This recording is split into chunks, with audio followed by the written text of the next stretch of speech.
Hello Battlecats players, my name is Chance and welcome to my guide. Today we're going to be taking a look at another kind of slept on cat. It actually bears a lot of similarities to the last video we did, funny enough. Today we're going to be taking a look at Pirate Cat. This is a rare cat that can be unlocked by playing the rare cat capsules. On a quick side note here, this is also the 50th entry in the cat guide video series, or the cat breakdown video series, I should say. So, yeah, it's pretty impressive, honestly. I didn't expect us to get this far, but here we are. We haven't really made much of a dent in the overall list of over 700 cats, but, you know, it's still progress, right? In any case, it is my hope that throughout exploring really all there is to know about Pirate Cat, you can make a more informed decision on how to best use this cat and how far to invest into them, if at all.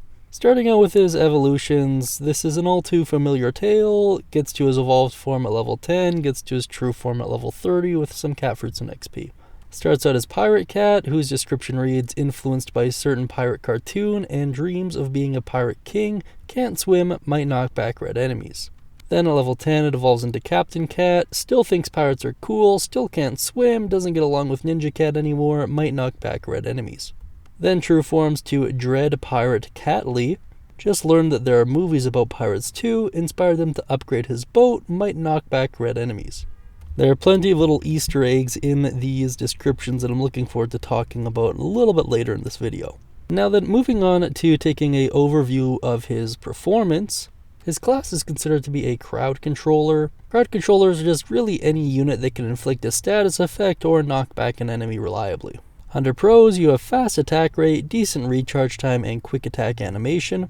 And under cons, you have mediocre range and low health, but only applying to the normal and evolved form, very low attack power, and single target.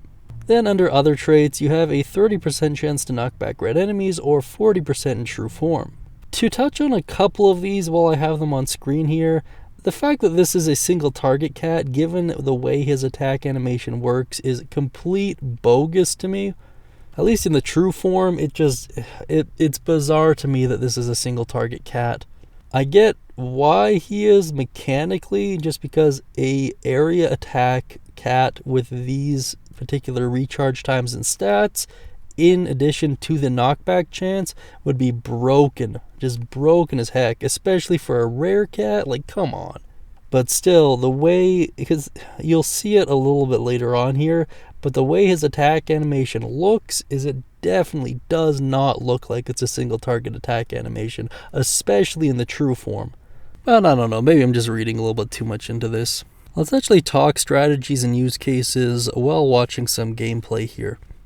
To touch on cost here, this is another very cost-effective unit. Chapter 1 costing 340 cents, Chapter 2 510 cents, and Chapter 3 680 cents. So the best way you're going to be able to use Pirate Cat is kind of as a support unit, which makes sense because he's a crowd controller, but his knockback when stacked is absolutely hilarious to use. The biggest caveat to that is it's best used on enemies he outranges, so you're looking at like Boar, One Horn, Shy Boy, and the Red Cyclone. There's also a cool little strategy where if you can stack up enough of these and get a little bit lucky, it's basically an auto win against Dark Emperor Nandam. Because you can essentially just stun lock him with the knockbacks and he'll never really be able to attack, which is super cool. And what this does is it gives your other attacker units a very good shot of just obliterating him without any real fear of consequences. Unfortunately, as you progress into the game, the more frequent appearance of backliner enemies make his use case quite a bit more narrower, to be honest with you. There is a quick side note that he can be used to fend off Berserkories, which is really useful, of course, because it'll prevent a lot of early game headache. As far as the true form's concerned, there's a massive boost to health, essentially doubling it. You also get a slight increase to range and 10% more knockback, or rather a 10% increase in chance to knockback, if that makes sense. And unfortunately, how to explain this? This doesn't really serve as the big of a blessing as you might think.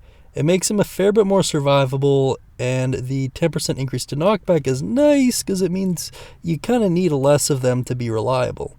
But the range increase is fairly insignificant. It doesn't really change how viable he is on any real stage.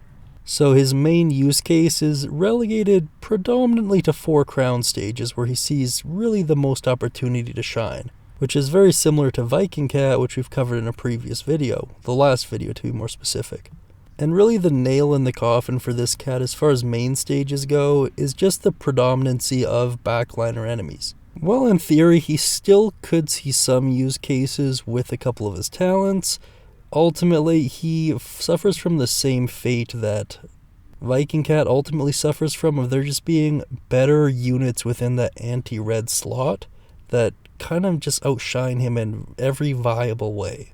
That anti-red category is incredibly competitive, and there really are only a handful of meta units in there that are almost must-takes in some cases, to the point where it is kind of the annoyance of certain members of the community, but unfortunately it just is that way.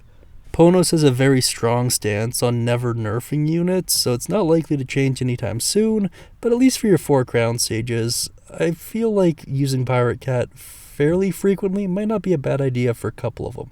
Seeing as how there aren't currently any cat combos for Pirate Cat, which is a waste, and to be honest, like, I'm pretty sure at one point there was, but I'm not too sure about that. Like, I could have swore at one point or another there was a cat combo with Pirate Cat and Whale Cat, but I'm not too sure anymore. Maybe I'm thinking of Fortune Teller Cat by mistake, but I don't know. It's just one of those like Berenstain moments for me, I guess. As far as the Catfruits you're going to need go, you're going to need 3 green seeds, which can be obtained every Monday, 2 purple seeds, which can be obtained every Tuesday, 2 blue seeds, which can be obtained every Thursday, 1 yellow seed, which can be obtained every Friday, and 2 red fruit, which can be obtained every Wednesday, and 200,000 XP. Now that I'm just going to flash some of the graphs on screen pertaining to Pirate Cat and his various evolutions and read out some trivia as well. Pirate Cat's description references the popular manga and anime series One Piece. In the series, the protagonist expresses his wish to become the king of pirates, basically every time he has a chance to. Oh, good old Monkey D. Luffy. Man, oh man, what a protagonist. Also, hilariously calling One Piece a cartoon totally foreshadowed the hell out of Gear 4, or Sun God Nika, or whatever you want to call it. Pretty dang hilarious that good old Battle Cats nailed it first time, am I right or am I right, boys? Also, man, try telling your parents that anime isn't a cartoon while that particular fight is playing. Difficulty level impossible. Captain Cat's description references the rivalry that was once prominent between One Piece and another popular anime manga series, Naruto. As Naruto is about ninjas and Captain Cat doesn't get along with Ninja Cat anymore. Dread Pirate Catley's English name references a character from The Princess Bride, Dread Pirate Roberts, whose real name, Wesley, can be combined with Cat to perform Catley. Dread Pirate Catley's Japanese name, Nyak Sparrow, is a reference to Pirates of the Caribbean character Jack Sparrow. Very interesting. Once again, a lot of really cool trivia for this particular cat. I really like it. Also, the Jack Sparrow reference could be doubled down on, as that cat has a very particular ship design that is able to go on land, much like the fever dream that is the Pirates of the Caribbean franchise. Now then, let's talk about talents. As far as available talents go, there is Survives, which adds a 28% chance to survive a lethal strike, improves 8% per level up to 100% for a total NP cost of 95. Resist Slow, which reduces slow duration by 16%, improves by 6% per level up to 70% for a total NP cost of 75. Immune to Waves for 50 NP, and Defense Buff as well as Attack Buff, which increase their respective traits by 2% per level up to 20% for a total cost of 75 NP each. Now, as far as the viability of a lot of these talents go, Pirate Cat is, once again, in kind of the same category as Viking Cat was. Namely, a lot of these are way too situational to actually see any use. So the only real ones you're going to want to invest into, first and foremost, the immune to waves trait is what makes him so viable against Berserkori, so that's a really good one. Survives as well can be quite good as it allows you to form a stack, which is very, very useful, if not mandatory, for making this cat truly viable.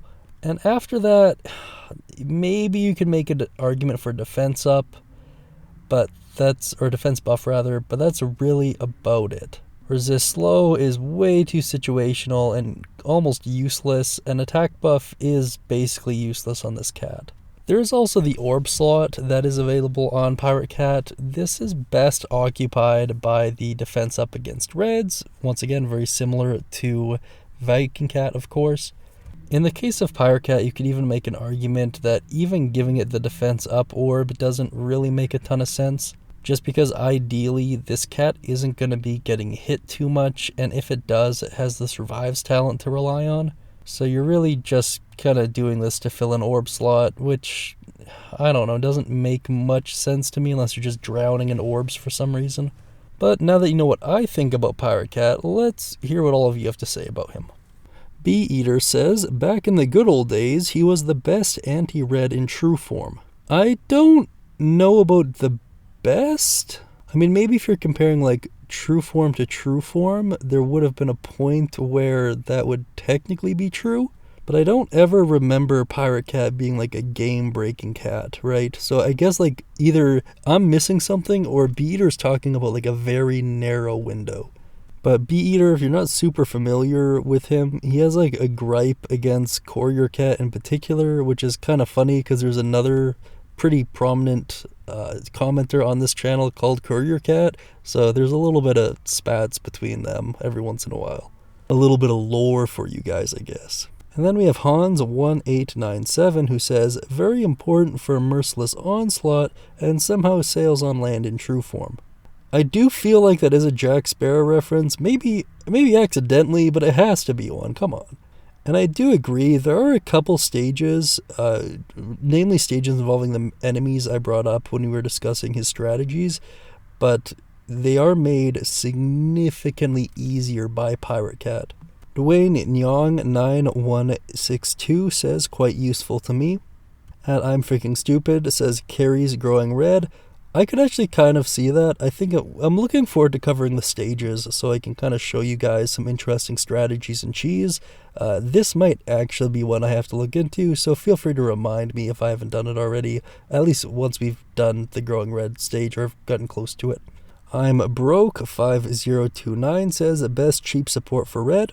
I think against certain enemies this is very, very true, as knockback spam, well, it can be annoying sometimes because it can cause some of your nukers to miss quite frequently, but I think in terms of just overall satisfaction, it's pretty high up there. And Alamos Gatos 298 Silica says, I don't have it.